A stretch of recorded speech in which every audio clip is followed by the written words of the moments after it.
अस्सलाम वालेकुम दोस्तों, मैं हूं ताहा नसीम और आप मेरे साथ देख रहे हैं TN अरब हिंदी न्यूज़। मैं आज आप लोगों के लिए लेके आ रहा हूं इंडिया और सऊदी अरब से जुड़ी कुछ अहम खबरें, कुछ ज़रूरी खबरें। भारत से भी जो है आज हमारे पास कुछ ज़रूरी जानकारी आ रही है। इसके अलावा सऊदी अरब से जुड़ी करप्शन को लेकर और जो है कुछ नई अपडेट्स आई हैं वीज़ा के रिलेटेड, तो सभी खबरों के बारे में विस्तार से बात करेंगे। आप हमारे चैनल पर नए हैं तो चैनल को सब्सक्राइब ज़रूर कर दें और इस वीडियो को शुरू से लेकर आखिर तक ज़रूर देखें ताकि जो सही जानकारी है वो आप लोगों को मिल पाए। तो चलिए खबरों की शुरुआत करते हैं। पहली खबर हमारे पास आ रही है जद्दा से। जद्दा में कल मिसाइल मार्केट में एक दुकान में जो है आग लगने की खबर हमारे पास सामने आ रही है। ये तस्वीर आप देख रहे हैं, पूरा जो शोरूम है वो जल के राख हो चुका है। हालांकि यहाँ से किसी की कोई इंजरी की खबर नहीं आई है। यहाँ पे जो सभी काम करने वाले थे सभी को सुरक्षित बाहर निकाल लिया गया। किसी को किसी तरह की कोई भी चोट नहीं आई है और जो है फायर एक्सटिंग्विशर जगह पे पहुँच गई थी और अब जो है इस आग को बुझाने का काम आज दिन भर चलता रहा। अगली खबर हमारे पास आ रही है सऊदी एंटी करप्शन डिपार्टमेंट की तरफ से, जिसमें जानकारी देते हुए ये बताया गया है कि पिछले महीने के अंदर लगभग 211 लोगों को जो है इन्वेस्टिगेट किया गया है, जिनमें से 84 लोगों को करप्शन के जुर्म में गिरफ्तार किया गया। 211 में से 84 लोग गिरफ्तार हुए जिनका जुर्म जो था वो या तो रिश्वत लेना देना या फिर मनी लॉन्ड्रिंग या फिर ऑफिस में किसी से भी पैसे लेके कोई काम किसी का करवाना, बाहर के लोगों का काम करवाना। ये जो सभी लोग गिरफ्तार हुए हैं, ये ज़्यादातर जो इनमें से लोग थे वो ministry of interior, ministry of education, ministry of health और मिनिस्ट्री ऑफ ज़कात या फिर कस्टम डिपार्टमेंट, यानी कि जितने भी सऊदी अरब के अंदर गवर्नमेंट डिपार्टमेंट हैं उन सभी से ये लोग ताल्लुक़ रखते थे। तो करप्शन के मामले में 84 लोगों को गिरफ्तार किया गया और इन लोगों पे अब जो है कार्रवाई की जा रही है। अगली खबर की ओर बढ़ते हुए मैं आपको एक तस्वीर दिखाना चाहता हूँ। ये तस्वीर आप स्क्रीन पे देख रहे हैं। ये सऊदी अरब के अंदर कल प्रिंसेस सारा, जो कि मोहम्मद बिन सलमान की वाइफ हैं और मेंबर ऑफ बोर्ड भी हैं, यानी कि हुकूमत में भी हैं वो, उन्होंने कल ये साइंस एंड टेक्नोलॉजी को लेके एक इनिशिएटिव जारी किया है, जिसमें एक पूरा, जो आपने इस तस्वीर में देखा, एक पूरा साइंस सेंटर बनाया जा रहा है, जिसमें बताया जा रहा है कि 2025 तक ये साइंस एंड टेक्नोलॉजी सेंटर है वो तैयार हो जाएगा। तो इस साइंस एंड टेक्नोलॉजी सेंटर का बनाने का जो मकसद है वो मेन यही है कि सऊदी अरब का जो 2030 का विज़न है उसके लिए ये तैयार किया जा रहा है। इसके चलते सऊदी अरब के अंदर एक कैंपेन और चलाया जाएगा अब, जिसमें जो है सऊदी अरब का जो यूथ है, यंग जनरेशन है, उनको साइंस एंड टेक्नोलॉजी की तरफ बढ़ावा दिया जा रहा है, जागरूक किया जा रहा है, जिससे कि आने वाले समय में होगा ये सऊदी अरब के अपने जो है साइंटिस्ट हो सकेंगे। इसके चलते साइंस एंड टेक्नोलॉजी से रिलेटेड कुछ कोर्सेज भी जो हैं सऊदी अरब के अंदर लॉन्च किए गए हैं। अगली खबर हमारे पास आ रही है जवाजात की तरफ से। जवाजात पे एक शख्स ने सवाल पूछा है कि सऊदी अरब से किसी को ब्लैकलिस्ट किया जाता है तो उसके बाद वो किसी दूसरे गल्फ़ कंट्री में जा सकता है या फिर वहाँ के लिए भी उसको बैन कर दिया जाता है। इसके जवाब में जवाजात ने लिखा है कि सऊदी अरब के अंदर जो वायलेटिंग इकामा का जो वायलेशन होता है, जिसके बाद किसी भी शख्स को ब्लैकलिस्ट किया जाता है सऊदी अरब में एंटर करने के लिए 3 साल के लिए, यानी कि आप किसी इकामा का जो रूल है, नियम है, उसको तोड़ते हैं या फिर इकामा एक्सपायर होने के बाद सऊदी अरब के अंदर रुकते हैं या फिर अपनी कंपनी छोड़कर किसी दूसरी कंपनी में भाग जाते हैं, किसी भी तरीके का वायलेशन या फिर केस आपके ऊपर लगाया जाता है तो उसके बाद आपको सऊदी से ब्लैकलिस्ट कर दिया जाता है 3 साल के लिए। मज़ीद जवाजात ने जानकारी देते हुए बताया गया है कि ये जो 3 साल का बैन होता है ये सिर्फ़ और सिर्फ सऊदी अरब के लिए लगाया जाता है। पहला ऐसा कानून था कि दूसरे गल्फ़ कंट्रीज़ पे भी ये बैन लागू होता था, यानी कि सऊदी अरब से अगर कोई भागा है या फिर उसको ब्लैकलिस्ट किया गया है तो उसको दूसरे गल्फ़ कंट्रीज़ में जाने से भी रोका जाता था।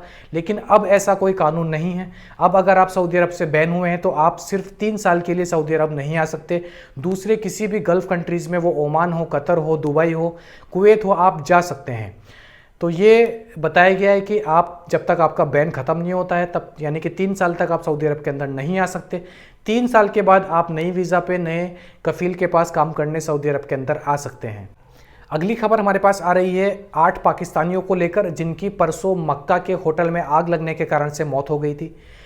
इनके बारे में आज जानकारी ये आई है कि सऊदी हुकूमत की तरफ से मरने वालों के घर वालों को खबर पहुंचा दी गई थी और उनको ये कहा गया कि अगर आप जो बॉडीज़ हैं उनको अपने मुल्क, अपने घर वापस बुलाना चाहते हैं, उनका दफीना वहीं करना चाहते हैं अपने मुल्क में, तो आप बुलवा सकते हैं। उसके लिए जो फ़ीस है वो आपको पे करनी होगी और इसके अलावा जो भी नियम कानून हैं वो सारे प्रोसीजर पूरे करके आप अपने मुल्क आप उनको जो है बुलवा सकते हैं।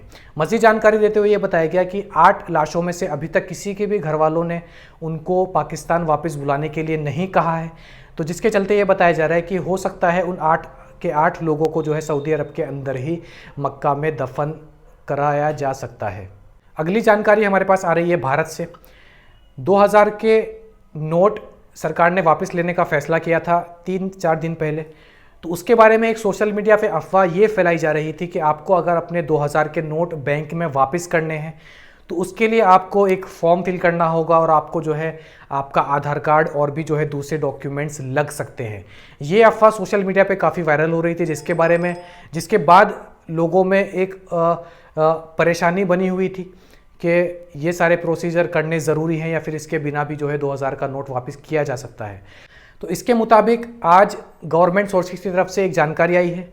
एनडीटीवी खबर के मुताबिक इस अफवाह को क्लियर करने के लिए एसबीआई का एक बयान आया है जिसमें यह बताया गया है कि आपको अगर अपने 2000 के नोट बैंक में एक्सचेंज करने हैं, बदलने हैं, तो उसके लिए आपको किसी भी तरीके का कोई भी फॉर्म नहीं भरना होगा और ना ही आपको अपना आधार कार्ड या फिर पैन कार्ड बैंक में दिखाना होगा।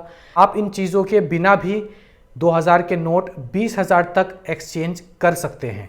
आपको सिर्फ जो बैंक में लाइन लगी होगी नोट एक्सचेंज करने के लिए, उस लाइन में खड़े होना है और आपको बिना किसी फॉर्म फिल किए, बिना किसी डॉक्यूमेंट के आपके जो 2000 के नोट हैं वो एक्सचेंज करके बैंक आपको देगी। मज़ीद जानकारी देते हुए ये भी बताया है कि एक इंसान एक ही लाइन में दोबारा भी लग सकता है, यानी कि आप एक लाइन में लगे हैं, वहाँ पे आपने 2000 के 10 नोट एक्सचेंज करवा लिए, इसके बाद जो है वापस से आप उसी लाइन में लग के और 2000 के नोट जो है एक्सचेंज करवा सकते हैं। इस पे भी कोई पाबंदी नहीं है। तो अफवाहों पे ध्यान ना दें, ये जो रिपोर्ट है ये क्लैरिफिकेशन गवर्नमेंट की तरफ से आया है। तो इसके मुताबिक आप बैंक में जाकर इजीली लाइन में खड़े होकर अपने 2000 के नोट बदलवा सकते हैं। अगली एक और खबर हमारे पास इंडिया से ही आ रही है। कुछ दिनों से इंडिया के सोशल मीडिया और सभी टीवी चैनलों पर एक शादी का कार्ड बहुत वायरल हो रहा था, जिसके बारे में लगभग सभी जगह बात की जा रही थी। ये शादी का कार्ड चर्चाओं में बना हुआ था, जिसके चलते कल हमारे पास खबर आई है एबीपी न्यूज़ के मुताबिक उस बीजेपी नेता ने हिंदुत्व संगठनों के दबाव में और लोगों को मद्देनज़र रखते हुए, यानी कि कोई हिंसा ना हो, ये शादी कैंसिल कर दी है।